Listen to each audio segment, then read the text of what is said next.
The wind howled through the pines like a wounded animal, carrying with it the bite of early winter. Jonas McGraw pulled his buffalo coat tighter around his shoulders and squinted through the swirling snow at the trap line he'd set 3 days prior. Empty again. The beaver were getting smarter. Or maybe there just weren't as many left. 15 years in these mountains had taught him that nothing stayed the same forever. Not even the wilderness. He trudged back toward his cabin, his boots crunching through the fresh powder. The structure sat nestled against a granite outcropping, built solid from logs he'd felled himself when he first arrived in '59. Smoke curled from the stone chimney, the only sign of human habitation for miles in any direction. Just how he liked it. Inside, Jonas hung his coat on a peg by the door and stirred the embers in the fireplace back to life. The cabin was sparse but functional. A rope bed in one corner, a rough-hewn table and bench, shelves lined with preserves and dried meat, and his father's old Kentucky rifle mounted above the mantel. Everything a man needed to survive. Nothing more. He settled onto the bench with a cup of bitter coffee, letting the warmth seep into his bones. At 53, the cold bothered him more than it used to. His joints ached in the mornings, and his hair, once dark as coal, had gone mostly gray. The beard he kept trimmed short showed more white than brown these days, but he was still strong enough to haul a dressed elk carcass 2 miles through rough terrain. Still steady enough to drop a buck at 300 yards. The coffee was weak.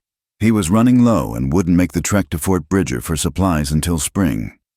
Jonas stared into the flames and let his mind wander, as it often did on long winter nights, back to another life, another man who'd worn his name. Captain Jonas McGraw of the 3rd Infantry Regiment. He'd been young then, full of fire and conviction when they'd marched into Mexico in '46. The war had been brief, but brutal. He'd seen men die in ways that still visited him in nightmares, torn apart by grape shot, writhing from gut wounds that took days to kill. But he'd survived, even earned a commendation at Chapultepec. He'd come home to Sarah with a chest full of medals and a head full of plans.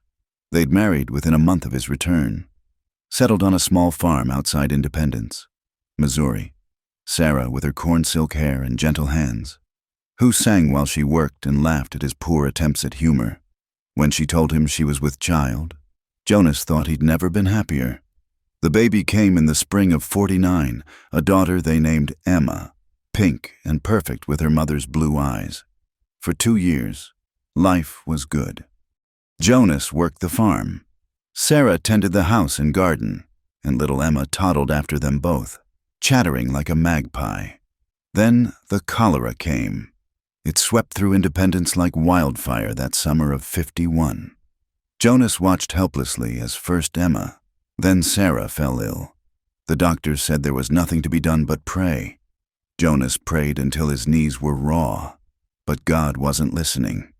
Emma went first, her tiny body too weak to fight. Sarah followed 2 days later, calling his name with her last breath. Jonas buried them side by side under the oak tree where Sarah used to hang the washing. He stood at their graves for hours, waiting to feel something, grief, anger, anything. But there was only a vast emptiness where his heart used to be. He sold the farm within the month, keeping only what he could carry on horseback. The rifle, some tools, a few of Sarah's books wrapped in oilcloth. He'd headed west with no destination in mind, only the need to put distance between himself and everything he'd failed to protect. The Rocky Mountains had called to him like a siren song. Here was a place where a man could disappear, where the past couldn't follow. He'd learned to trap from an old French-Canadian named Baptiste, learned which plants could heal and which could kill, learned to read the weather and the flight of birds and the behavior of ants. 15 years. He'd built this cabin with his own hands, survived blizzards that would kill a lesser man, faced down grizzlies and mountain cats.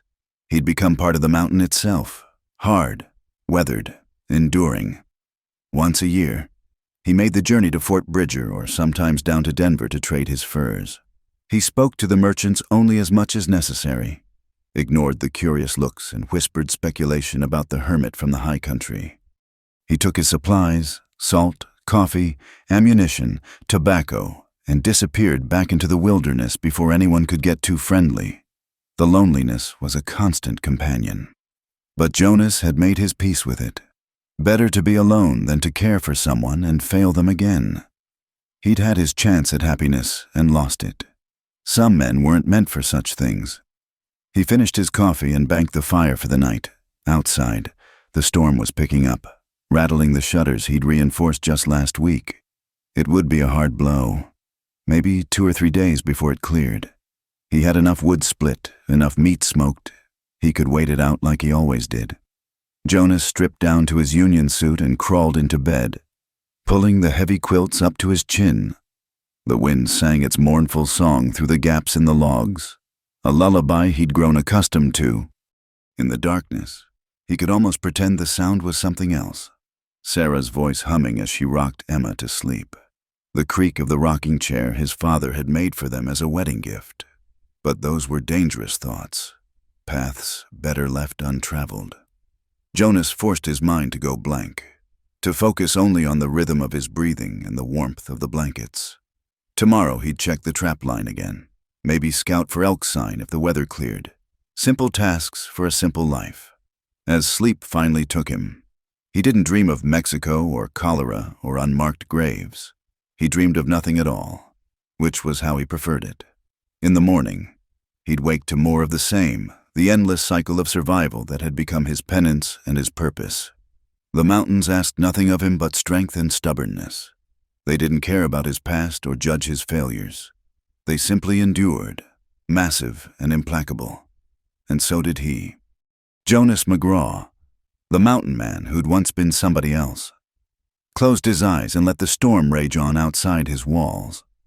He didn't know that by tomorrow night, his carefully constructed solitude would be shattered, that the storm would bring more than snow and wind to his doorstep, that 15 years of running from the past was about to end with a desperate voice crying out in the darkness, forcing him to choose between the safety of isolation and the terrifying possibility of caring for another human being again.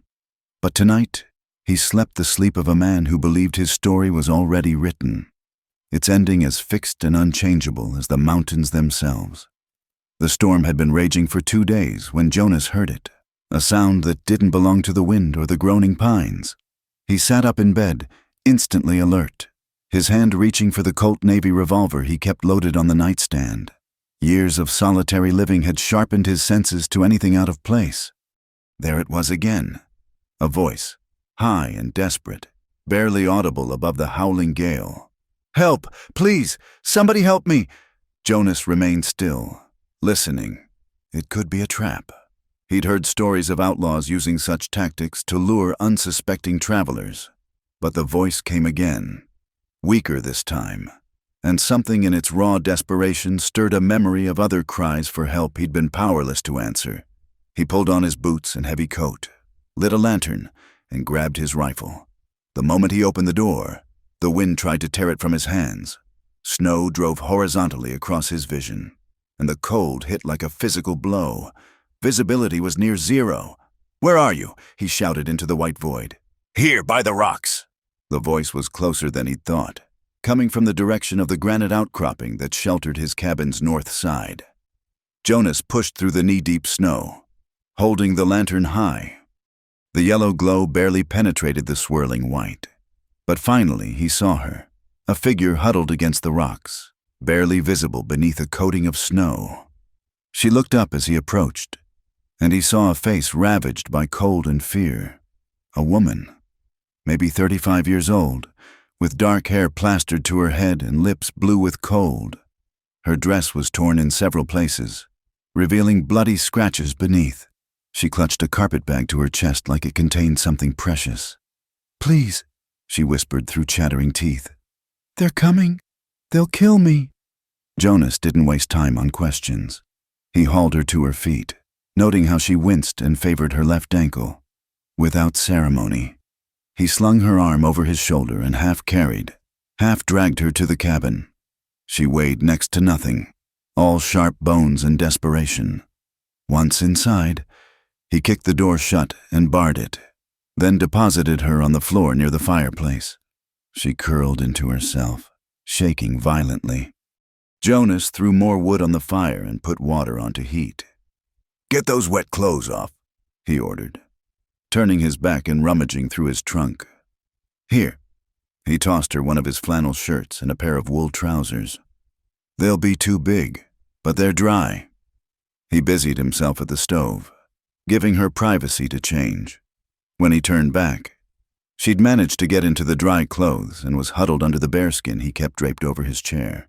Her face had a little more color, but her eyes, green as spring grass, remained wide with terror. "Thank you," she said, voice hoarse. "I'm sorry to bring trouble to your door, but I had nowhere else to go." Jonas handed her a cup of hot coffee laced with whiskey. "Who's after you?" She took a grateful sip, then another. "My name is Eliza Carraway. My husband, Patterson Carraway, he's dying, but that hasn't stopped him from sending his men after me." The name rang a bell. Jonas had heard talk in Fort Bridger about Patterson Carraway, a man who'd made his fortune running guns to anyone who'd pay, Indian and white alike, a dangerous man with dangerous friends. "Why are they hunting you?" Eliza's hands tightened on the cup. "I couldn't stand it anymore. The beatings, the way he'd look at me like I was property. When he fell ill 6 months ago, I thought God was finally showing mercy. But even weak as he is, Patterson won't let me go. Says I belong to him until death do us part, his death or mine." She looked up at Jonas, and he saw a hardness in those green eyes that matched his own. "I took something when I left, something he values more than my life. That's why they won't stop hunting me." Jonas felt the familiar weight of trouble settling on his shoulders. Every instinct told him to send her on her way come morning. He'd built this life specifically to avoid such entanglements. But outside, the storm raged on. And even if it hadn't, her ankle was clearly injured. Sending her out would be a death sentence. "How many men?" "4, last I saw. Led by Cole Ritter, Patterson's right hand. They were maybe half a day behind me, but the storm might have slowed them." Jonas knew Cole Ritter by reputation, a former Confederate guerrilla who'd never stopped fighting his own version of the war, the kind of man who enjoyed his work too much. "You can stay tonight," Jonas said finally. "Come morning, we'll see about getting you somewhere safe." Eliza studied him with those penetrating eyes. "You live alone here?" It wasn't a question, but Jonas nodded anyway. "For how long?" "Long enough." She pulled the bearskin tighter around herself. "I can pay you, not with money. I don't have any, but I have other skills." At his sharp look, she quickly added, "I'm a healer. My mother was Shoshone, taught me the old ways." "That shoulder you keep favoring, old wound? I could help with that." Jonas hadn't realized he'd been protecting his left shoulder, where a Comanche arrow had found its mark years ago. The joint ached constantly in cold weather, sometimes bad enough to keep him awake at night. "Let me stay here," Eliza continued, leaning forward, "just until the snow melts and I can travel safely. I'll cook, help with chores, tend any injuries. I'll give you what no other woman can, not just healing for your body, but—" She paused, seeming to search for words. "My mother's people believe in healing more than just flesh. They know how to mend what's broken inside a person too." "I don't need mending," Jonas said curtly. A sad smile touched her lips. "Every soul in these mountains needs mending. Mr. McGraw, Jonas McGraw. Mr. McGraw, you've been kind enough to save my life tonight. I won't presume further on your hospitality if you want me gone come daybreak. But if those men find me—" She didn't finish, didn't need to. Jonas stood abruptly, uncomfortable with the turn of conversation. "You can have the bed tonight. I'll take the floor." "I couldn't—" Wasn't a request. He pulled blankets from the trunk, making himself a pallet near the door. If trouble came calling, he'd meet it first. Eliza limped to the bed, pausing to look back at him. "Why did you help me? You could have left me out there." Jonas checked the load in his rifle, not meeting her eyes. "Had my reasons." She seemed to accept this, settling onto the bed with a soft sigh. Within minutes, her breathing evened out into sleep. Exhaustion had claimed her despite the danger. Jonas sat with his back against the door, rifle across his knees, and settled in for a long watch. The storm continued its assault on the cabin, but his thoughts were elsewhere. For 15 years, his life had been simple: survive, endure, forget. Now, a woman with green eyes and secrets had stumbled out of the blizzard, bringing the outside world crashing back into his carefully ordered existence. He thought about sending her away at first light. Injured ankle or no, it would be the smart thing, the safe thing. But when had he ever done the safe thing? He'd charged Mexican artillery at Chapultepec, started a farm on the violent Missouri frontier, made his home in mountains that killed the unprepared without mercy. Besides, there was something about Eliza Carraway that nagged at him. Not just her beauty, though she was handsome enough beneath the dirt and exhaustion. It was the way she'd looked at him, not with the pity or curiosity he usually saw in people's eyes, but with recognition, like she saw past the gruff mountain man to something else, something he'd thought buried with Sarah and Emma. The wind shifted, driving snow against the shutters with renewed fury. Jonas added wood to the fire and returned to his post. Whatever came with the dawn, his quiet life was over. The question was whether he'd survive what came next. In the bed, Eliza stirred, muttering something in her sleep. It might have been Shoshone, or simply the wordless sounds of nightmare. Jonas found himself hoping it was the former. If she really did know the old healing ways, maybe she could do something about the constant ache in his shoulder. As for healing what was broken inside, well, some things were beyond even Indian medicine. Some wounds were meant to stay open, a reminder of failures that should never be forgotten. Jonas McGraw had made peace with his pain, but as he watched Eliza sleep, her face soft in the firelight, he wondered if peace and healing were the same thing, and for the first time in 15 years, he wasn't sure he knew the answer. The storm broke on the third day, leaving behind a world transformed by white. Jonas stood at the window, watching the sun glint off fresh powder while Eliza prepared breakfast from his meager supplies. She moved around his cabin with quiet efficiency, having already reorganized his shelves and mended a tear in his spare shirt without being asked. "You need supplies," she said, setting a plate of biscuits and venison gravy before him. "Your flour has weevils, and you're nearly out of coffee?" Jonas grunted acknowledgement, uncomfortable with how natural her presence felt. 3 days of close quarters had established an odd domesticity he hadn't experienced in 15 years.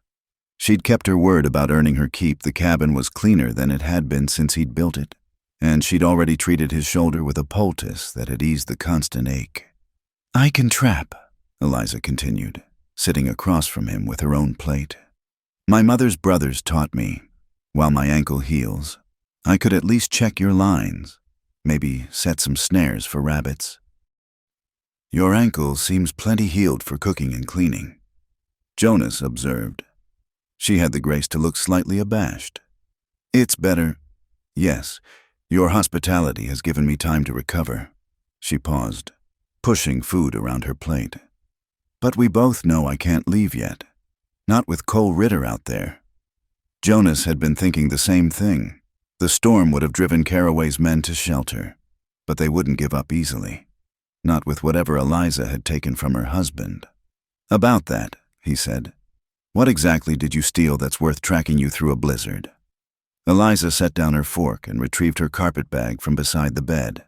From within, she pulled out an oilskin packet. Patterson built his fortune on knowing things, where the army would be moving, which tribes were desperate enough to trade for rifles, what routes the gold shipments would take. He kept it all here. She tapped the packet. Names, dates, maps. Enough to hang half the territorial government and most of his so-called business partners. Jonas whistled low. "That's a dangerous thing to carry." "It's my insurance. Patterson can't risk me giving this to the authorities, but he also can't let me keep it, so he sends men like Cole to retrieve it, and me." "Why not just give it back? Buy your freedom?" Her green eyes flashed. "Because the moment I hand this over, I'm dead. Patterson doesn't forgive betrayal, and leaving him was the ultimate betrayal in his mind." She carefully returned the packet to her bag. No, my only chance is to get far enough away that hunting me becomes more trouble than it's worth. California. Maybe, or Oregon Territory. Jonas pushed back from the table. That's a long journey for a woman alone. I've made it this far. This far got you half frozen on my doorstep. She stood as well, chin raised. Which is why I'm proposing a bargain. Let me stay here until spring. Just until the pass is clear and I can travel safely. In return, I'll give you what no other woman can. You mentioned that before, Jonas said warily. Your healing knowledge. Eliza moved closer, and he caught her scent, pine smoke and something herbal from her poultices. Not just healing, Jonas McGraw, understanding. She reached out, not quite touching his arm. I see it in your eyes, the same look I see in the mirror, loss, guilt, the weight of ghosts. Jonas stepped back, jaw tight. You don't know anything about me. I know you wake up calling someone's name. Sarah, isn't it? I know you keep those books wrapped in oilcloth like they're precious relics. I know you've built walls so high and thick that you've forgotten there's a world outside them. That's enough. His voice came out rougher than intended. But Eliza pressed on. My mother's people have ceremonies, ways of speaking to the dead, of finding peace with what cannot be changed. I could show you. I said enough. Jonas grabbed his coat. I don't need your Indian magic or your pity. Come spring, you'll move on, and I'll go back to my life. Until then, you can stay, but keep your healing to my shoulder and your insights to yourself. He stormed out, letting the door bang shut behind him. The cold air hit like a slap, but he welcomed it, better than the warmth in Eliza's eyes, the compassion that threatened to crack walls he'd spent 15 years building. He busied himself splitting wood, taking out his confusion on unsuspecting logs. The rhythmic swing of the axe usually calmed him, but today each strike seemed to echo with questions. Why had he let her stay? Why did her presence feel more right than wrong? And why, God help him, did part of him hope spring would never come? You're bleeding. He spun to find Eliza bundled in one of his old coats, carrying a bowl and clean cloth. He looked down at his left hand, where a splinter had torn a gash across his palm. He hadn't even noticed. Let me, she said softly, and something in her tone made him comply. She cleaned the wound with a gentle efficiency, her touch careful and sure. I'm sorry, she said as she worked. I overstepped. It's just, I recognize the pain. My first husband died in a cavalry raid. Our son was 3 months old. The grief nearly killed me too. Jonas stared at her bowed head as she wrapped his hand. First husband? A bitter smile touched her lips. Patterson found me serving drinks in a Denver saloon, trying to earn enough to eat. He seemed like salvation then, wealthy, powerful, promising protection. I didn't realize I was trading one kind of death for another. She finished the bandage and stepped back. I won't mention it again, your loss, but if you ever want to talk, or just have someone listen. She shrugged and headed back to the cabin. Jonas watched her go, his chest tight with emotions he'd thought frozen solid. Damn the woman. In 3 days, she'd disrupted his ordered existence more thoroughly than any blizzard. And the worst part was, he was starting to not mind. That night over dinner, the tension had eased. Eliza told him about her mother's people, their ways of reading weather sign and finding medicine plants. Jonas found himself sharing his own knowledge, taught by Baptiste years ago. They compared notes on beaver behavior and the best wood for smoking meat, careful to keep the conversation on safe ground. When she rose to clear the dishes, Jonas stopped her. The books, he said quietly. They were my wife's. She loved poetry, used to read aloud while I worked. Keats was her favorite. Eliza nodded, understanding the gift of trust those few words represented. Would you like me to read something? My mother made sure I had schooling. Jonas hesitated, then retrieved the wrapped bundle. The books emerged pristine despite their age. A volume of Keats, another of Byron, and a worn Bible with pressed flowers between its pages. He handed her the Keats. Eliza's voice was nothing like Sarah's, deeper, with a slight accent from her Shoshone mother, but hearing the familiar words filled the cabin with something that wasn't quite memory, but wasn't quite pain either. "A thing of beauty is a joy forever. Its loveliness increases. It will never pass into nothingness," she read, and Jonas closed his eyes, letting the poetry wash over him like spring rain.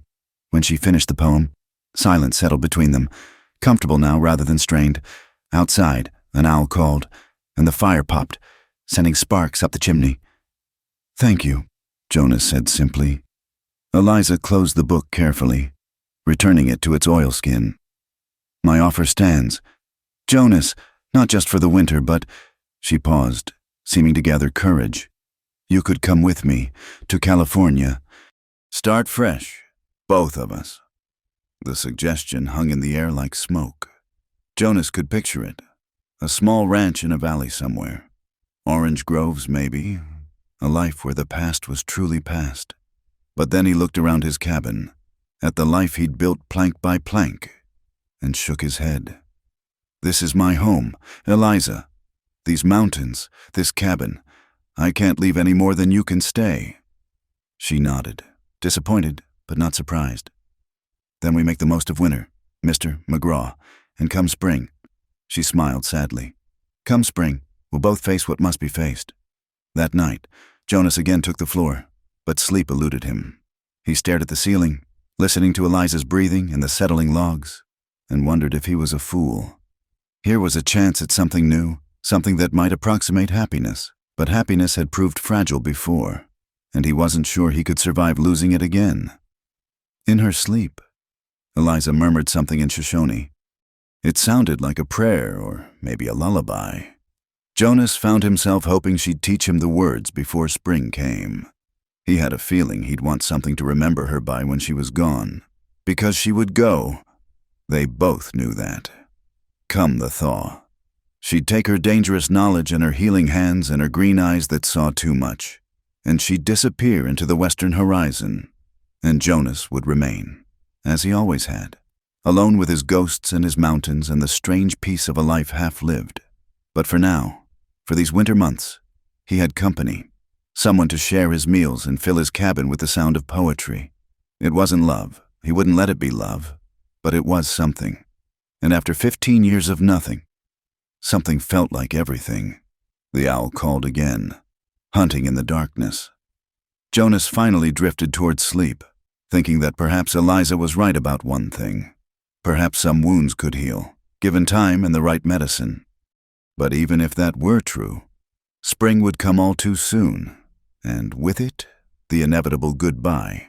Until then, he'd split wood and check traps and pretend that having her here didn't feel like coming back to life. And maybe, on the coldest nights when the wind howled like memory, he'd ask her to read more poetry. Sarah would have liked that, he thought. Sarah would have liked Eliza. It was his last thought before sleep finally claimed him.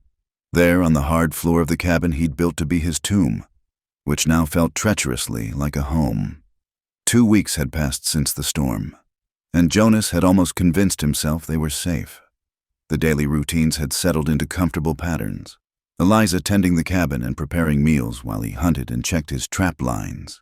Evenings were spent by the fire, sometimes in companionable silence, sometimes with her reading aloud or sharing stories of her mother's people. It was during one such evening that they heard the horses. Jonas was cleaning his rifle while Eliza worked on patching one of his shirts. The sound of hoofbeats crunching through snow made them both freeze. Their eyes met across the cabin, and without a word, Eliza moved quickly to hide her carpet bag beneath a loose floorboard they'd prepared for this moment. "How many?" she whispered. Jonas listened intently. 4, maybe 5. He checked the loads in both his rifle and revolver. "Stay inside. Bar the door behind me. Jonas, do it!" He grabbed his coat and stepped out into the gathering dusk. 4 riders were approaching through the trees, dark shapes against the snow. Jonas recognized the type immediately. Hard men wearing long dusters and carrying their guns like extensions of their bodies. The leader, riding a black stallion, had to be Cole Ritter. Even in the fading light, Jonas could see the scar that ran from his left eye to his jaw. a souvenir from the war. "Evening," Ritter called out, reining up just outside rifle range. "Smart. Nice place you got here. Friend, mind if we warm ourselves by your fire? Been a cold ride. Fire's inside, and I like my privacy." Jonas replied evenly. Rifle held casual but ready. "Nearest town's 2 days south. You boys seem to have gotten turned around." Ritter smiled, an expression that didn't reach his eyes. "Now that's unfriendly. And here we are, just looking for a lost woman. Poor thing got confused, wandered off from her sick husband. Dark hair, green eyes. About ya high." He held his hand at shoulder height. "Seen anyone like that? Nobody comes through here but me." "Is that so?" Ritter shifted in his saddle. "Funny thing, we found some tracks after the storm cleared. Led up this way. Woman's boots, from the size of them." One of the other riders, a thin man with nervous eyes, spoke up. "Could be she died in the storm. Cole. No way she survived out here alone." "Shut up, Wickham." Ritter never took his eyes off Jonas. "See, I'm thinking our lost lamb found shelter. Maybe with a good Samaritan who doesn't know he's harboring stolen property. Man takes shelter in a storm. That's just Christian charity," Jonas said. "But like I said, nobody's come through." Ritter nodded slowly. "Mind if we have a look around? Just to ease our minds?" "I do mind. This is my land, and you're not welcome on it." The temperature seemed to drop 10 degrees. Ritter's hand drifted toward his gun belt. "That's real unfriendly, friend. Makes a man wonder what you're hiding." Jonas shifted his grip on the rifle. "Only thing I'm hiding is a powerful dislike for uninvited guests. Now I've been polite, but my patience is wearing thin. Time for you boys to move along." For a long moment, nobody moved. Jonas counted heartbeats, calculating angles and odds. 4 against 1. But he had cover in the high ground. Plus, they didn't know about Eliza inside with his spare weapons. Finally, Ritter chuckled. "You're a tough old bird, aren't you? All right, we'll go, but here's something for you to think on." He reached into his coat slowly, pulling out a leather pouch. $1,000 in gold for information leading to our lost woman. That's more money than you'll see trapping beaver in 10 years. He tossed the pouch into the snow between them. "And if you're hiding her, well, Patterson Caraway's got a long memory and longer reach. Man would hate to see this nice cabin burn down. Tragic how fast fire spreads in these old wood buildings." "That a threat? Just an observation." Ritter wheeled his horse around. "We'll be staying down at Bridger's Creek for a spell, if you happen to remember anything, or if our lost lamb happens to wander by. You know where to find us." The riders disappeared into the trees, but Jonas waited a full 10 minutes before retrieving the pouch and going back inside.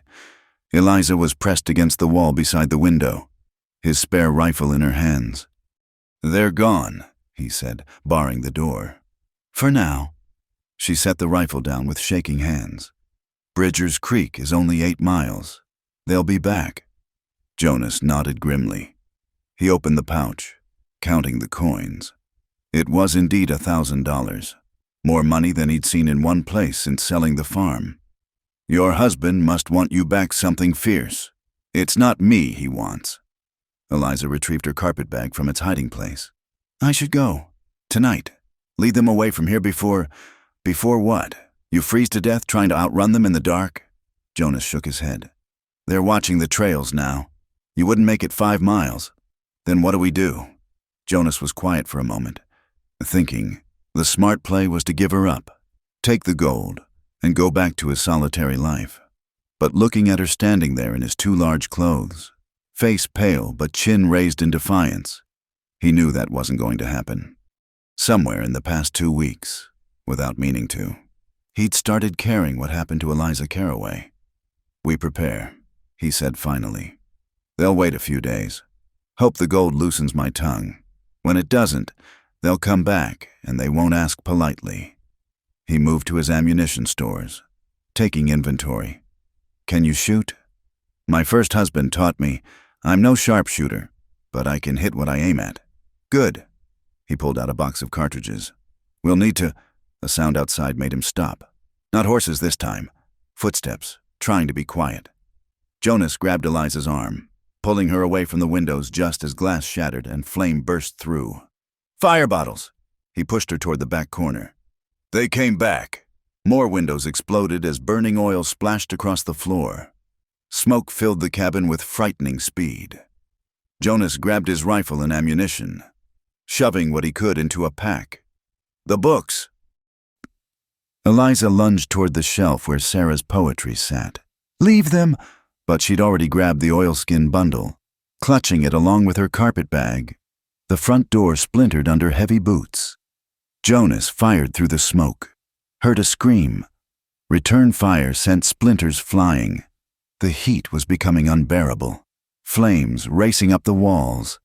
Back door! He kicked open the rear exit he'd installed for exactly this kind of situation. They stumbled out into the snow as the cabin became an inferno behind them. Riders were circling, trying to cut off their escape. Jonas dropped to one knee, sighting carefully, and put a bullet through Wickham's shoulder. The man toppled from his horse with a cry. The rocks! Eliza pointed to the granite outcropping. They ran, bullets whining past their ears. Jonas turned to fire again. Buying time, they made it to the rocks as their pursuers regrouped. Jonas had grabbed enough ammunition for a siege, but watching his cabin burn, 15 years of life turning to ash and smoke, he felt something die inside him, or maybe something wake up, the soldier he'd tried to bury. Jonas, I'm sorry, Eliza gasped, pressing close beside him in their makeshift shelter. This is my fault. I brought this to you. He checked his rifle, voice steady despite the rage building in his chest. Nobody's fault but the men who lit those fires, and they're about to learn what happens when you corner a wolf. Give up the woman, old man. Ritter's voice echoed off the rocks. No need for you to die over Patterson Caraway's wayward wife. Jonas's answer was a shot that took the hat off one of Ritter's men. Come and get her. The battle was joined as night fell, muzzle flashes lighting up the darkness. Jonas fought with cold precision, making every shot count. Beside him, Eliza proved her worth, reloading weapons and watching their flanks. When a rider tried to circle behind them, she put a bullet in his thigh, but they were outnumbered, and Jonas knew their position, while defensible, wasn't impregnable. Sooner or later, Ritter would figure that out too. There, Eliza whispered urgently, pointing to a narrow gap in the rocks. My mother's people used these stones for vision quests. There's a cave system. Jonas squeezed off another shot. Can't leave. They'll just track us. Not if they think we're dead. She pulled something from her bag. A bundle of dried plants. Sacred smoke mixture. Burns thick and strange. In the dark, with the cabin already burning. Jonas understood. It was risky, but staying meant certain death. On 3. They waited for a lull in the firing. Eliza lit the bundle. An acrid smoke billowed out. Far more than seemed possible from such a small amount. Jonas fired rapidly in several directions, creating the illusion of a desperate last stand. Then they slipped through the gap, Eliza leading the way through passages she seemed to navigate by instinct. Behind them, shouts and gunfire continued, but growing fainter. They emerged a quarter-mile away, hidden by a stand of pine. In the distance, the cabin still burned, casting an orange glow on the snow.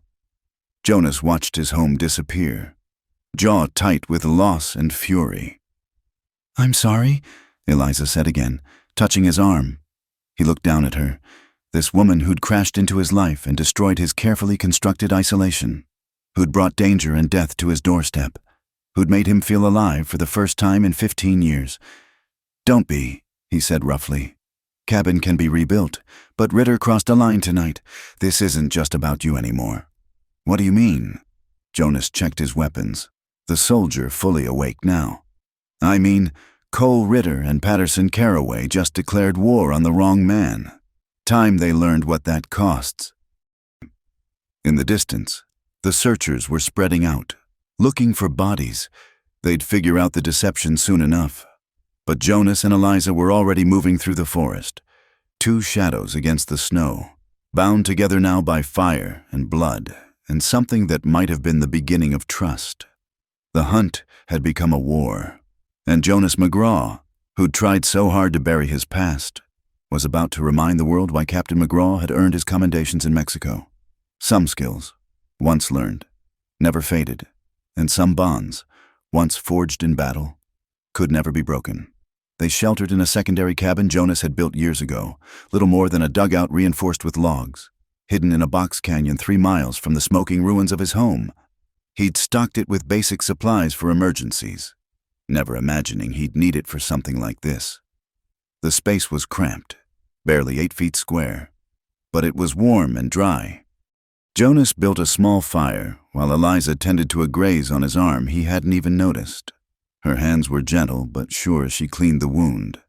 "You've done this before," he observed. "Too many times." She tied off the bandage. "My first husband rode with the 7th Cavalry.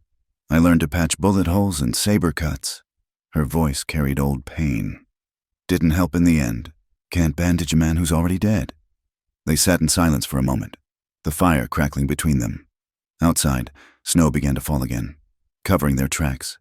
Jonas had salvaged what he could from his burning home: weapons, ammunition, some food, and miraculously, the books Eliza had risked her life to save. "Thank you," he said quietly, touching the oilskin bundle. "For saving these. They're important to you." She met his eyes. "I understand holding on to pieces of people we've lost." Jonas looked at her in the firelight. Really looked at her. 2 weeks of hard living had worn away any softness, revealing strong bones and determined eyes, but there was something else there now, a connection forged in gunfire and trust. "Tell me about him." Jonas said, "Your first husband." Eliza pulled her knees to her chest. "Thomas Brennan, Irish immigrant, joined the army for citizenship and steady pay. He had red hair and a laugh that could fill a room." A sad smile touched her lips. "We met at a dance in Fort Laramie. He couldn't dance worth a damn, stepped on my feet 3 times, but he was so earnest about it I couldn't help but say yes when he asked to court me." "How long were you married?" 2 years. Our son was born just before his unit was ordered to patrol the Bozeman Trail. Sioux War Party caught them in a valley. No survivors." Her voice remained steady, but Jonas saw her hands clench. "I got word the same day little James took fever. Lost them both within a week." Jonas felt the familiar ache of shared loss. "My daughter had the cholera. 3 days from first symptom to..." He couldn't finish. "Sarah lasted 2 days more. Doctor said it was a miracle she held on that long. But I think she was trying to stay for me. In the end, I told her it was all right to let go." Eliza reached across the small space, taking his hand. Her touch was warm, calloused from work, but gentle. "You gave her peace. That's a gift." "Didn't feel like a gift. Felt like giving up." "No." Her grip tightened. "Living is giving up. Dying is just dying. You gave her permission to stop fighting a battle she couldn't win. That's love. Jonas, the hardest kind." They sat holding hands as the fire burned low. Jonas couldn't remember the last time he'd allowed human touch beyond the necessary. It should have felt wrong, sitting here with another woman, speaking of Sarah. Instead, it felt like something frozen finally beginning to thaw. "I need to tell you something," Eliza said eventually, "about what I promised. What no other woman can give you." Jonas waited, not pulling his hand away. "My mother was a medicine woman for her band. She taught me the ceremonies, the sacred plants, the old ways of healing. But there was something else." Eliza's eyes grew distant. "She could speak with spirits, help the living find peace with the dead. I inherited her gift." Jonas felt himself tense. "I don't believe in..." "I know, most white men don't, but you've seen me work with herbs. How I found the cave in the dark. There's more to this world than what we can touch and measure." She studied his face. "Your wife, your daughter, they're not gone. Not completely. The love remains. Waiting. Eliza, let me show you. Not tonight, but soon. Let me help you speak with them one last time. Say what needs saying. Find peace." Her green eyes were earnest, almost pleading. It's why I stayed. Jonas, yes, I needed shelter, but I could have hidden elsewhere. I stayed because I saw a man drowning in grief, and I knew I could help. Jonas pulled his hand away, standing abruptly in the low space. I don't need fairy tales and Indian magic. Sarah and Emma are dead. Been dead 15 years. No amount of smoke and ceremony will change that. It's not about changing it. It's about accepting it, healing from it. Eliza remained seated, watching him pace. You've been punishing yourself for 15 years, living like a ghost because you think you don't deserve better. But Sarah wouldn't want that. No loving wife would. You don't know what she'd want. No, but you do. Deep down. You know. Eliza's voice remained calm despite his anger. And you know she'd hate what you've become. A man so afraid of loss, he's forgotten how to live. The words hit like physical blows. Jonas wanted to rage, to deny. But standing in this cramped shelter with the ruins of his self-imposed exile still smoking in the distance, he couldn't summon the energy. Instead, he sank back down, suddenly feeling every one of his 53 years. I can't, he said simply. I can't lose anyone else. Then don't. Eliza moved closer, not quite touching, but near enough he could feel her warmth. Stop pushing people away. Stop living like you're already dead. Your Sarah gave you love for however many years you had together. Honor that gift by living, not just surviving. Jonas looked at her, this woman who'd lost as much as he had but somehow found the strength to keep her heart open. Is that why you married Caraway? Looking for life? A bitter laugh escaped her. I married Patterson because I was starving and scared, and he promised safety. I was a fool.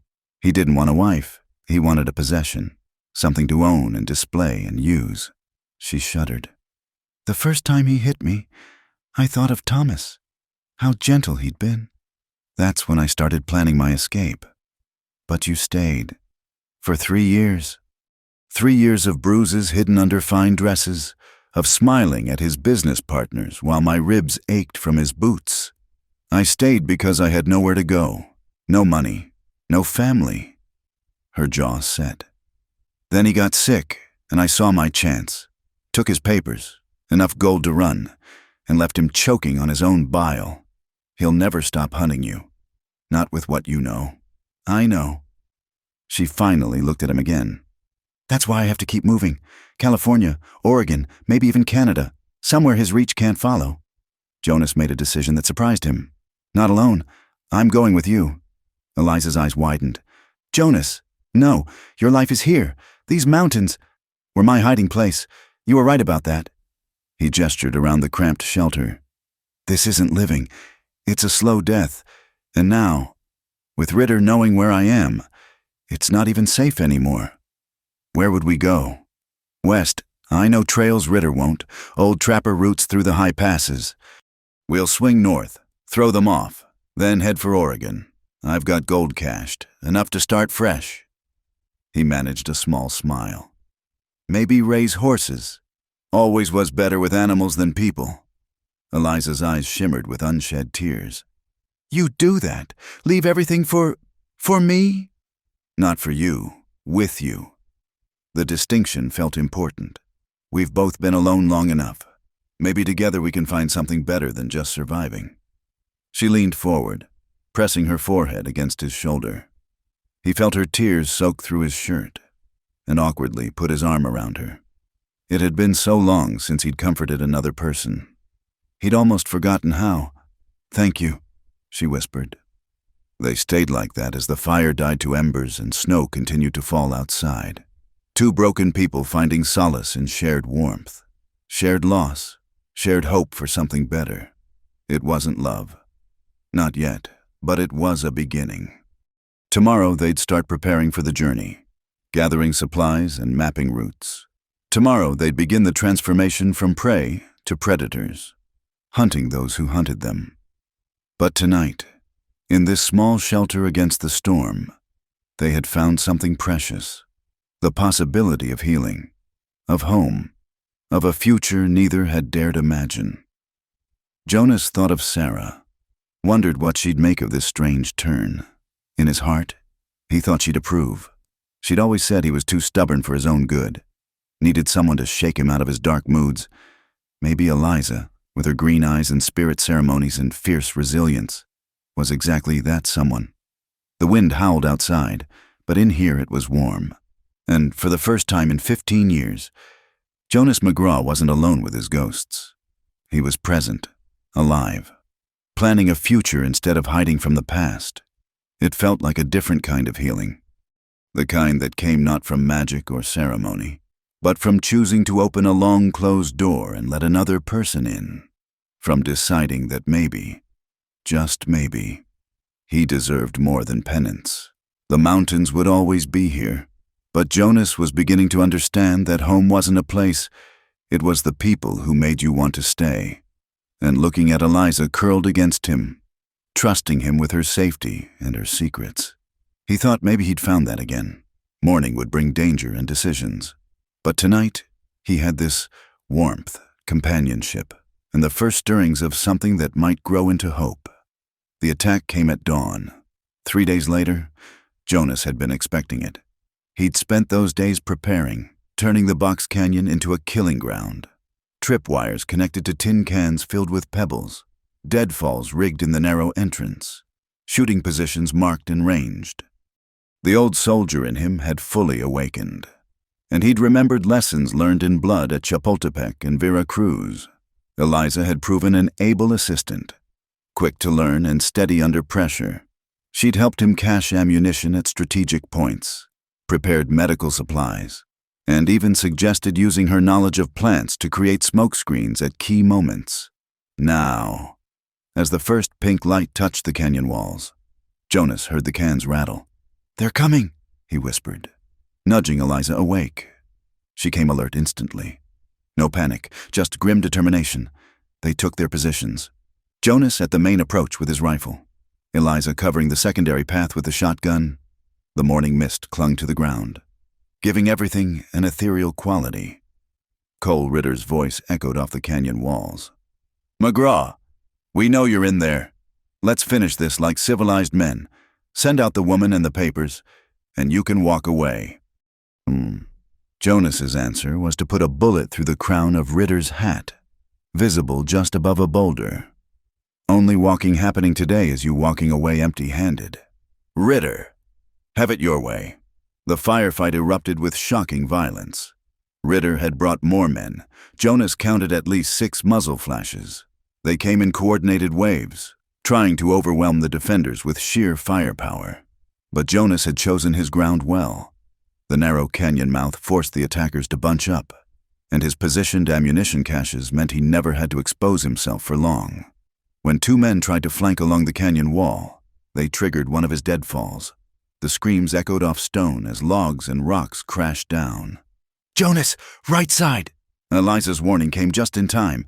He spun to see a man who'd somehow scaled the sheer wall, drawing a bead on him. Before Jonas could react, Eliza's shotgun boomed. The climber tumbled backward with a cry. "Good shot!" She was already reloading, hands steady despite the chaos. "Behind you!" Jonas whirled, firing from the hip. His bullet caught the attacker's center mass, dropping him in the snow that was rapidly turning red. The battle had become a melee. Attackers who'd survived the approach now too close for comfort. A ricochet sparked off the rock near Eliza's head, and Jonas saw her flinch as stone chips cut her cheek. Rage flooded through him, cold, focused, lethal. He'd lost too much already. He wouldn't lose her too, moving with purpose. He grabbed the Henry rifle he'd loaded specifically for this moment. 16 rounds, and he made each one count. The Henry's rapid fire was devastating in the confined space, driving the attackers back in disarray.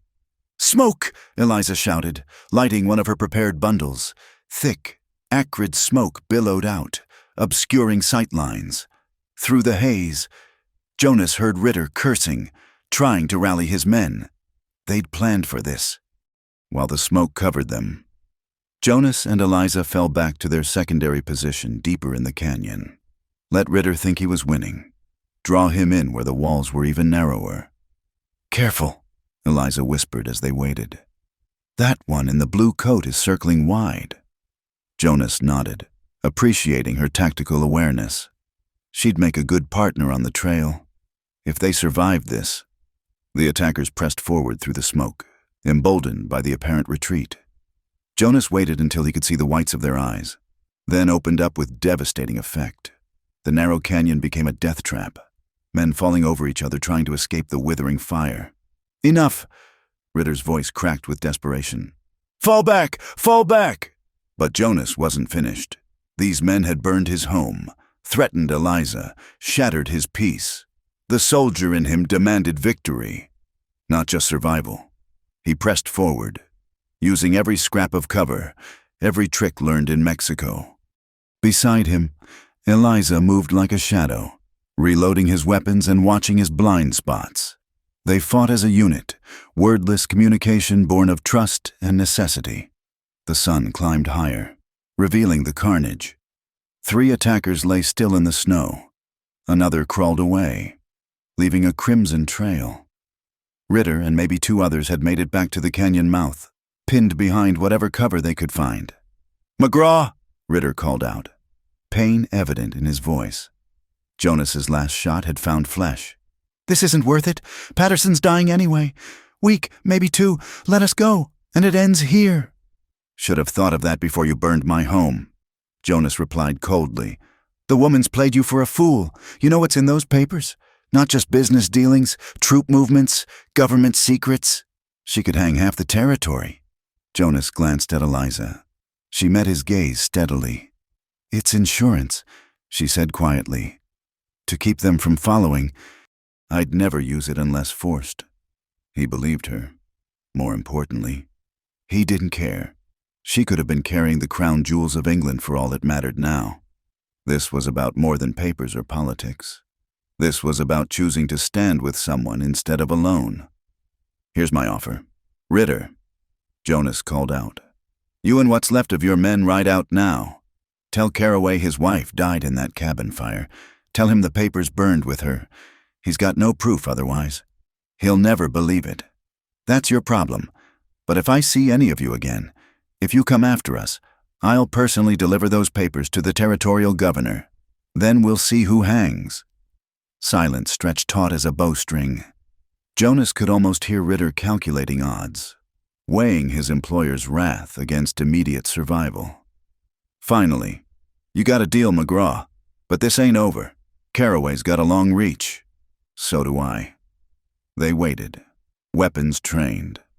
As the surviving attackers limped away, Jonas didn't relax until the sound of hoofbeats faded completely. Even then, he kept watch for another hour, making sure it wasn't a trick. Finally, exhaustion hit like a physical blow. He sank down on a boulder, hands trembling with delayed reaction. Eliza knelt beside him, using snow to clean the blood from a graze he hadn't noticed on his temple. "You fought like 10 men, she said softly. "Had something worth fighting for." Their eyes met and held. In that moment, with gun smoke still hanging in the air and blood on the snow, something shifted between them.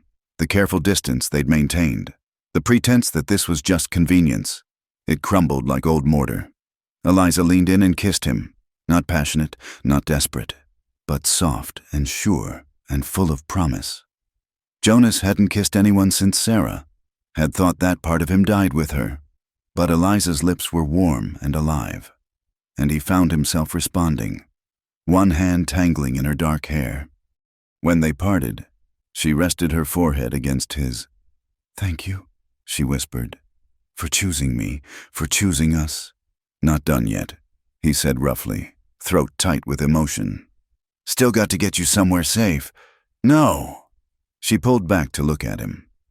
"Get us somewhere safe, together. Jonas, no more running alone." He nodded, not trusting his voice. Together. Such a simple word. But it changed everything. They spent the rest of the day dealing with the aftermath. The bodies they covered with stones, even enemies deserved that much. Their weapons and supplies Jonas collected without sentiment. They'd need everything for the journey ahead. As the sun set, painting the canyon walls crimson, they prepared to leave at first light. This place had served its purpose, but it was compromised now. Time to move on. "Jonas," Eliza said as they packed, "what you did today. I've never seen anyone fight like that. So controlled, but so fierce." He paused in checking his rifle. "I was a soldier once. Thought I'd buried him with my family. Turns out some things you can't bury. Maybe that's good. Maybe you needed him today. Maybe." He looked at her, really looked at her. Hair wild, face smudged with powder burns, green eyes bright with life despite everything. "Or maybe I just needed something worth being a soldier for again." She smiled then, tired but genuine. "We make a good team, Mr. McGraw." "That we do, Mrs. Carraway." He hesitated. "Though I suppose you'll want to change that name, given everything." "I suppose I will." Something flickered in her eyes. "When the time's right." They finished packing in comfortable silence. Tomorrow would bring new challenges. The trek through hostile territory, establishing new identities, building a life together from scratch. But tonight, in this blood-consecrated canyon, they'd proven something important. They were no longer two broken people running from the past. They were partners, forged in fire and sealed in trust. Whatever came next, they'd face it together. The stars emerged one by one, cold and distant, but beautiful. Jonas thought of Sarah again, but for the first time in 15 years, the memory brought more warmth than pain. She'd want this for him, he realized. Want him to live, to love, to find happiness again. Maybe Eliza was right. Maybe the dead weren't gone, just waiting for the living to make peace with their absence. Maybe healing wasn't about forgetting, but about making room for new love alongside old grief. As he banked the fire and prepared for his watch shift, Jonas McGraw felt something he'd thought lost forever. Hope. It was a dangerous thing for a careful man. But looking at Eliza sleeping peacefully despite the day's violence, he thought maybe dangerous was exactly what he needed to be. They had been traveling for a week, following old trapper trails through the high country, when Eliza finally convinced Jonas to let her perform the ceremony. They'd made camp beside a mountain lake, its surface mirror still in the twilight. The spot felt sacred somehow. Ancient pines standing sentinel, stars beginning to emerge in a darkening sky. The world hushed as if waiting. "Tonight," Eliza said quietly as they finished their evening meal. "The conditions are right. The veil is thin here." Jonas set down his coffee cup, jaw tight. They danced around this subject since leaving the canyon, but he'd always found reasons to delay. Too dangerous to stop. Wrong weather. Need to cover more ground. But here, in this peaceful place with no pursuers on their trail, he'd run out of excuses. "I don't know if I can," he admitted. Eliza reached across their small fire to take his hand. "You don't have to do anything but be present. Let me guide you." He looked at their intertwined fingers, his scarred and calloused, hers small but strong. In the past week, such touches had become natural, even necessary. He'd grown used to her presence beside him on the trail, her quiet competence, the way she hummed Shoshone melodies while they rode. "What if it doesn't work? Then we'll have tried." She squeezed gently. "But Jonas, what if it does?" That was what scared him most. The possibility of seeing Sarah again, of facing Emma. What would he say? How could he explain 15 years of running from their memory? But looking at Eliza's earnest face, he knew he had to try. She'd risked everything trusting him. The least he could do was trust her in return. "All right," he said roughly. "Tell me what to do." Eliza smiled, soft and understanding. She began pulling items from her packed dried sage, sweetgrass, a small drum made from deer hide, various plants he didn't recognize. She arranged them carefully while explaining. "My mother taught me that death is just a doorway. The spirit passes through but can still hear us, still see us, sometimes. When the need is great and the heart is ready, we can speak across that threshold." She had him sit facing west, toward the setting sun. The last rays painted the lake crimson and gold. Eliza sat across from him, the small fire between them, and began to burn the sage. Sweet smoke rose into the still air. "Close your eyes," she said softly. Think of them. Not how they died, but how they lived. Sarah's laugh, Emma's smile, the small moments that made your life together. Jonas resisted at first, but her voice was hypnotic, blending with the rhythm of the drum she'd begun to play. Despite himself, memories surfaced. Sarah in her garden, dirt on her nose, proud of her tomatoes. Emma taking her first wobbling steps, arms outstretched, Sunday dinners, bedtime stories, the weight of Sarah against him as they sat on the porch watching fireflies. The drumbeat shifted, and Eliza began to chant in Shoshone. He didn't understand the words, but something in them spoke to a deeper part of him. The smoke seemed to thicken, taking shapes in the gathering darkness. Then he heard it, felt it, really, a presence like sunlight on his face. Jonas, his eyes flew open. The campfire had faded to a dim glow, but there was another light now. Soft, warm, impossible. And in that light, Sarah. The name came out broken. 15 years of grief in 2 syllables. She looked exactly as he remembered, down to the small scar on her chin from a childhood fall. But there was something more now, a peace in her eyes, a glow that had nothing to do with the strange light. "My love," she said, and her voice was exactly right, exactly as it lived in his dreams. "I've been waiting for you to let me go. I couldn't. I failed you, failed Emma. If I'd been stronger, faster—" "Hush." She moved closer, though her feet didn't quite touch the ground. "You did everything you could. Some battles can't be won. Jonas, the cholera took us, not your failures. I should have died with you." "No." Her voice was firm now, the tone she'd used when he was being particularly stubborn. "You were meant to live, to carry our love forward, not bury it in guilt." Movement beside Sarah, and Jonas's heart clenched. Emma, still 3 years old, still perfect. She waved at him with chubby fingers. "Papa sad?" she asked, and Jonas broke completely. "I'm sorry, baby girl. Papa's so sorry." "No sad," Emma said firmly. "We happy. Mama shows me butterflies, pretty butterflies everywhere." Sarah smiled at their daughter, then turned back to Jonas. "She's right. We're at peace, my love. We're whole. But you've been living half a life, punishing yourself for something that was never your fault. How do I let go? How do I move on without betraying what we had?" Sarah's expression grew tender. "By living fully, by opening your heart again. By taking all the love we shared and giving it new life instead of letting it wither into grief." Her gaze shifted to where Eliza sat, still chanting softly, maintaining the sacred space. "She's good for you, strong where you need strength, soft where you need softness. Different from me, but that's as it should be. You're not the same man you were.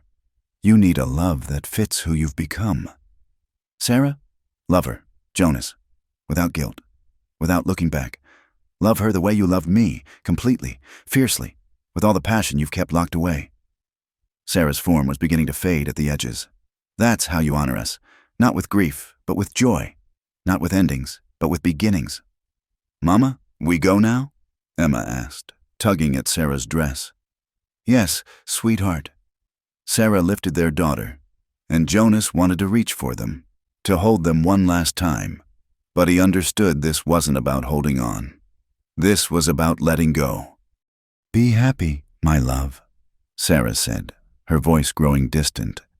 "Be free. We'll be waiting when your time comes. But that time is not today. Today, you choose life, choose love, choose her." The light faded gradually, like sunset slipping into night. Jonas sat frozen, tears streaming down his face as the ordinary world reasserted itself. The fire crackled. An owl called across the lake. Eliza's chanting slowed, then stopped. "Jonas?" Her voice was tentative. "Are you all right?" He opened eyes he hadn't realized he'd closed. Eliza knelt beside him now, concern written on her face. Without thinking, he pulled her into his arms, burying his face in her hair. She held him as he shook, years of frozen grief finally melting. "I saw them," he whispered. "God help me, I saw them." "I know." Her arms tightened around him. "What did they say?" He pulled back to look at her. this woman who'd given him an impossible gift. They said to choose life, to choose love. His hand came up to cup her face. "To choose you!" Eliza's eyes filled with tears. "Jonas, I love you," he said, the words rusty from disuse but sure. "Not because I've forgotten Sarah, but because she reminded me I know how to love. And you," he struggled for words, "you brought me back to life. Eliza, first with your presence, then with your trust, now with this gift. I love you for who you are, not as a replacement, but as yourself." She kissed him then, salt of tears mixing with sweetness of promise. When they parted, she was smiling through her tears. "I love you too," she whispered. "I have for days now, maybe longer, but I was afraid." "No more fear," Jonas said firmly. "We've both been afraid too long. Sarah was right. We need a love that fits who we've become. Two survivors who've learned to live again." They held each other as full dark settled over the mountains. The ceremony fire had burned to embers, but Jonas felt warm for the first time in 15 years. Not just his body, but his soul. "There's something else," Eliza said eventually. "Something I should tell you." Jonas tensed slightly. "What?" "My name. It's not really Eliza." She took a breath. "It's Elizabeth. Elizabeth Gray. I changed it when I married Patterson. Thought a new name meant a new life, but I want to be myself with you. All of myself." "Elizabeth." He tested the name, liked the way it felt. "Elizabeth Gray, when we get to Oregon, when you're free of Carraway's shadow, would you... that is..." He stopped, frustrated with his own tongue-tied state. "Jonas McGraw, are you trying to propose to me?" He laughed, surprising himself. When was the last time he truly laughed? "I suppose I am, badly. Apparently, been out of practice too long." She touched his face gently. "Then let me help. Yes, Jonas, when we reach Oregon, when I'm free, I'll marry you." Elizabeth McGraw has a nice sound to it. That it does. They rebuilt the fire and prepared for sleep, but Jonas felt too alive to rest. Everything had changed in the span of an hour. The guilt he'd carried like stones in his chest was gone, replaced by something light and warm and wonderful. "Thank you," he said as they lay beneath the stars. Elizabeth curled against his side. "For the ceremony, for not giving up on me, for everything." "Thank you for letting me in," she replied. "For fighting for us, for choosing to live." Above them, the stars wheeled in their ancient patterns. Jonas found himself looking for new constellations, seeing new shapes in the familiar lights. Sarah and Emma were there somewhere, at peace, waiting. But his place was here, with this remarkable woman who'd walked out of a blizzard and into his heart. Tomorrow they'd continue toward Oregon, toward a new life neither could fully imagine yet. There would be challenges. Carraway's reach, establishing themselves in a new place, learning to be fully together instead of carefully apart. But tonight, Jonas McGraw was no longer a ghost haunting his own life. He was a man in love, blessed twice with women strong enough to save him from himself. Sarah had given him the words, "Choose life, choose love, choose her," and lying there with Elizabeth in his arms, the mountains standing witness to his transformation. Jonas chose all three. Spring came early to the Willamette Valley that year, painting the hills in shades of green Jonas had almost forgotten existed. He stood on the porch of their new cabin, smaller than his mountain home but built with hope instead of isolation, watching Elizabeth work in her garden. The morning sun caught the silver threads in her dark hair, and she hummed as she planted. The same Shoshone melodies that had carried them through their winter journey. 6 months had passed since they'd left the smoking ruins of his old life. 6 months of trail dust and danger, of quiet nights under stars and slowly learning each other's rhythms. They'd married in a small ceremony in Baker City, the judge raising an eyebrow at the name Elizabeth Gray, but asking no questions when Jonas paid in gold. Word had reached them there. Patterson Carraway had died, choking on his own hatred, still demanding his men find his wayward wife. But with him gone and Cole Ritter's testimony that she'd perished in a cabin fire, the hunt had ended. Elizabeth had burned the dangerous papers herself, watching years of fear turn to ash and smoke. Now she was free. They both were. "Coffee's ready," Elizabeth called, straightening with a hand pressed to her back. At her feet, a basket held the early vegetables, peas and lettuce, the promise of summer abundance. Jonas joined her in the garden, taking the basket. "You're working too hard. The work feels good. Clean earth, new growth, no shadows." She smiled up at him, and he marveled again at how the haunted woman from the blizzard had transformed into this vibrant creature. "Besides, someone has to feed all your horses." He chuckled. The horse ranch was still modest. 12 mares, 2 stallions, and a reputation slowly building for quality stock. But it was honest work, and Jonas found he had a gift for it. The animals responded to his quiet patience, the same quality that had kept him alive in the mountains. They walked back to the cabin together, Elizabeth's hand slipping naturally into his. Inside, she'd made a home curtains at the windows, rag rugs on the floor, shelves holding not just supplies but small treasures. Sarah's books sat in a place of honor, read and reread on winter evenings. "Letter came yesterday," Elizabeth said as she poured coffee. "From Fort Bridger." Jonas tensed. Even now, unexpected news could mean danger. "It's all right," she soothed. "Good news, actually. Remember that young couple we helped on the trail, Mary and Tom Morrison?" He relaxed. They'd encountered the Morrisons struggling with a broken wagon wheel, their baby crying and supplies running low. Jonas had fixed the wheel while Elizabeth tended the infant's fever. It had felt good, helping instead of hiding. They made it to California, struck a small vein of silver, enough to start fresh. They named their son Jonas. She smiled. "Said they'd never have made it without our help." "Our help," Jonas repeated. Such a simple phrase, but it captured everything. They were a team now, facing the world together. A knock at the door interrupted his thoughts. Jonas answered to find a familiar face. Ben Wallace, the old trapper who'd sold him this land. "Morning, Jonas, Mrs. McGraw."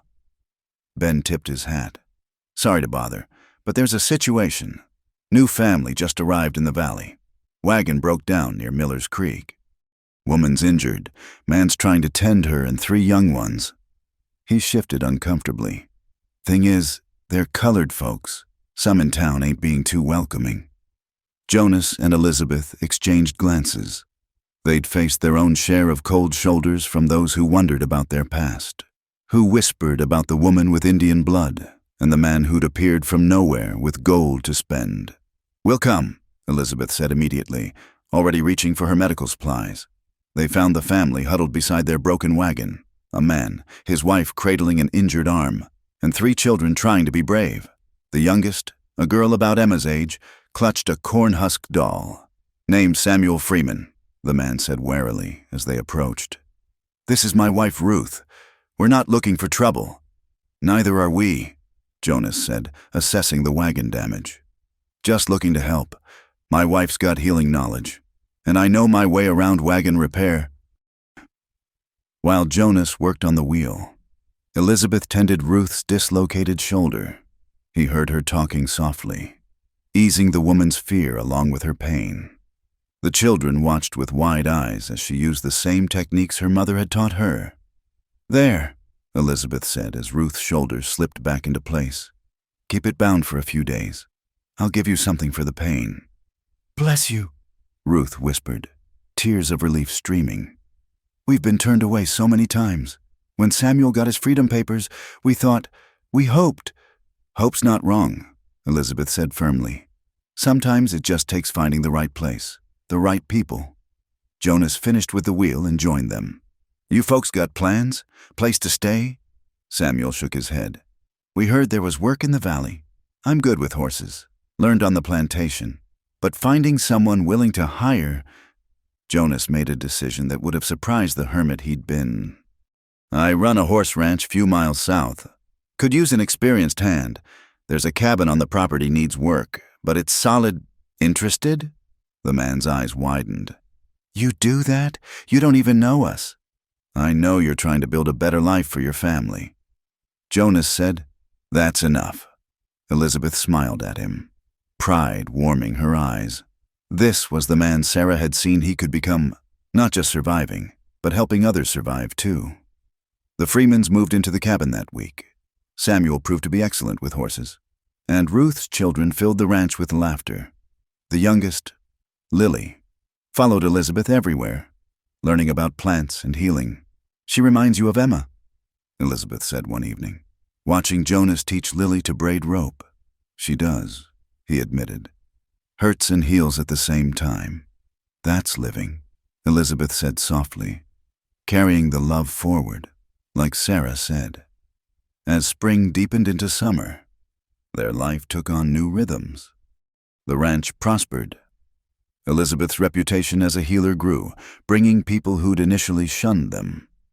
Jonas found himself elected to the local council, his military experience and fair judgment valued despite his mysterious past. One evening, as they sat on the porch watching sunset paint the valley gold, Elizabeth took his hand. "I have something to tell you." Something in her tone made him turn. Her face glowed with a secret joy that made his heart skip. "We're going to have a baby," she said. "Come winter, you'll be a father again." Jonas couldn't speak. Joy and terror warred in his chest. The possibility of such happiness, the fear of losing it. But Elizabeth knew his thoughts. "No fear," she said, echoing his words from the night by the lake. "We've been given a second chance, both of us. Sarah and Thomas would want us to take it fully." He pulled her close, feeling the solid reality of her, of the life growing within her. "A baby," he managed. "Our baby. Our baby," she confirmed. "The future we're building together." That night, Jonas dreamed not of loss but of possibility.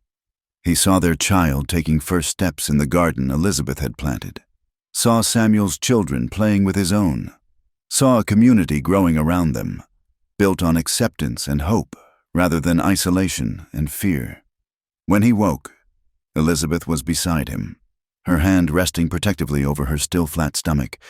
Outside, dawn was breaking over their valley, their home, their future. Jonas McGraw had spent 15 years as a ghost, haunted by what he'd lost, but Elizabeth had brought him back to life, showing him that love wasn't finite. It could grow, expand, encompass new people without diminishing what came before. He thought of his mountain cabin, probably reclaimed by forest now. It had served its purpose, keeping him alive long enough to find his way back to living. But this, here, with Elizabeth and their coming child and the life they were building, this was home. The sun cleared the mountains, flooding their room with light. Elizabeth stirred, smiling as she woke. "Good morning, Mr. McGraw." "Good morning, Mrs. McGraw." He kissed her forehead, then spoke to her belly. "Good morning, little one." She laughed, the sound bright as bird song. Already talking to the baby, never too early to start. They rose together to face the day chores to do, horses to tend, people to help, an ordinary life made extraordinary by the journey that brought them here. Jonas had learned that running from grief only gave it power, facing it, accepting it, transforming it into something new. That was the real courage. As he worked that day, Jonas found himself looking forward instead of back, to teaching his child to ride, to growing old with Elizabeth, to all the small moments that make a life worth living. The mountains still called sometimes, wild and lonesome. But Jonas no longer needed their isolation. He'd found something better than hiding. He'd found home, and in Elizabeth's arms, in the life they'd created from ashes and hope. He'd discovered what no amount of solitude could provide, the healing power of love given and received, of choosing life even when death seemed easier. The cabin in the mountains had been his tomb. This ranch in the valley was his resurrection. And Jonas McGraw, mountain man turned family man, wouldn't have it any other way. That evening, as shadows lengthened across the valley, he stood with Elizabeth watching their horses graze. Her hand rested in his, their wedding rings catching the last light. Soon there would be a child between them. New life born from the ashes of old grief. No regrets? Elizabeth asked softly. None, Jonas said, and meant it. Only gratitude. She leaned against him, and together they watched the stars emerge, no longer cold and distant, but warm with promise. In the barn, Samuel sang as he worked. From the cabin came the sound of children's laughter. Life, messy and beautiful and worth every risk, surrounded them. Jonas McGraw had hidden in the mountains for 15 years, but it took a desperate woman stumbling out of a blizzard to teach him the truth. Salvation isn't found in solitude. It's found in connection, in choosing love over fear, in building something worth protecting. The mountains would always be there, stern and unforgiving, but here in the valley, with Elizabeth by his side and new life on the way, Jonas had found something the mountains could never give, a future filled with hope, a heart finally at peace, and the knowledge that some storms bring blessings in disguise. Thank you for listening to this Wild West love story. Where are you enjoying this tale from? Please subscribe to From Wild West channel and share your thoughts in the comments below. We'd love to hear from listeners around the world.